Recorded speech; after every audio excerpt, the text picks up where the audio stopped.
Remember everybody, ride within your own limits, not what your bike can do and not what you want to do, what you can do. At the end of this month, I'll be participating in the Distinguished Gentleman's Ride, and during this time, I'm raising money for men's mental health and prostate cancer research. If you would like to donate to this wonderful cause, please click the link in the description or participate in a ride near you. I'll be participating in the Tucson ride, so if you're here locally or you want to travel, let's go ahead and hang out and meet up and have a great time.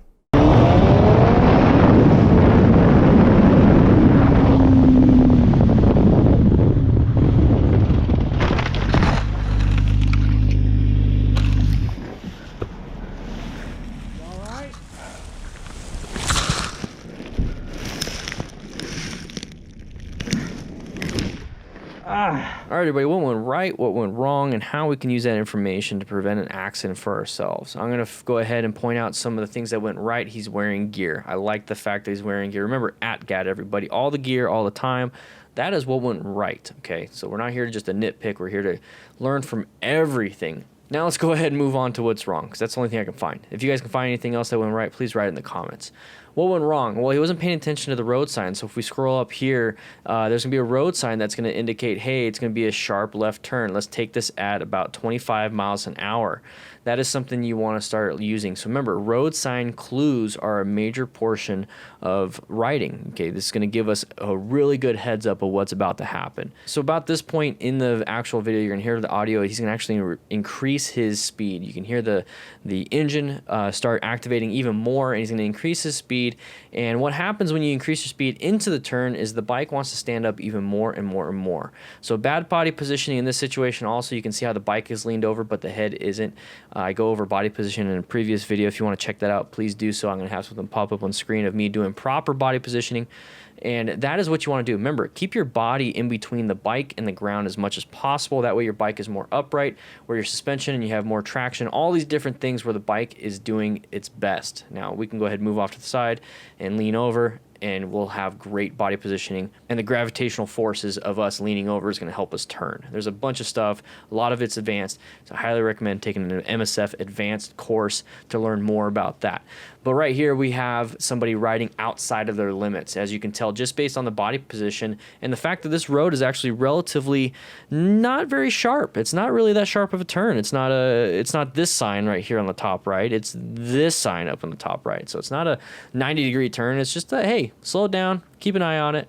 And he went a little too fast for his own limit, okay? So if you start getting this panic and you start getting this anxiety when you're riding, that means you're outside your limits. You need to be comfortable.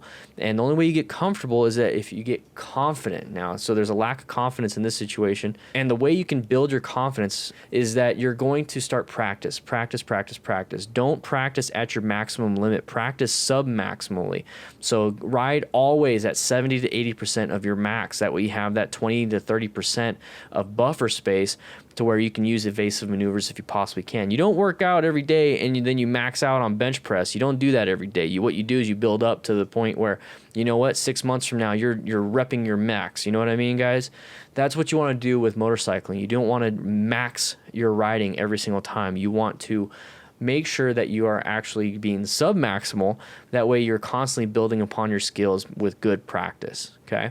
So yes, he's going to go ahead and fall down and crash. It was relatively low speed. He started slowing down while straightening up, but it seems like that was a panic.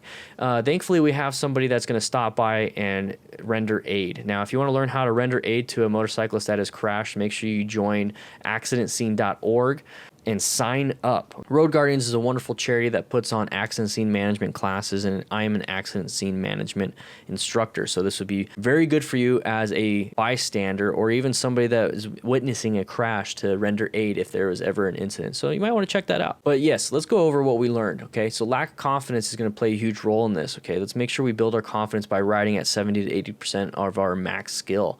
Let's also pay attention to road sign clues, okay? So if it says sharp turn, guess what? It's going to be a sharp turn coming up ahead. Let's go ahead and slow, look, press, and roll into the turn, okay? That's something you learn in the MSF. Now let's go ahead and ride within our limits. If you start to feel that panic, that means you're outside your limit and you're not going to make the best judgments, okay? So ride within our limits. That's just like riding at 70 to 80%. If you like this kind of stuff, make sure you hit that subscribe button, notification bell button. It really helps out the channel, and sharing videos helps out even more. So please share your favorite video of mine, and we're going to all learn together. But with that said, I hope you ride safe, be safe, and I'll be seeing you around.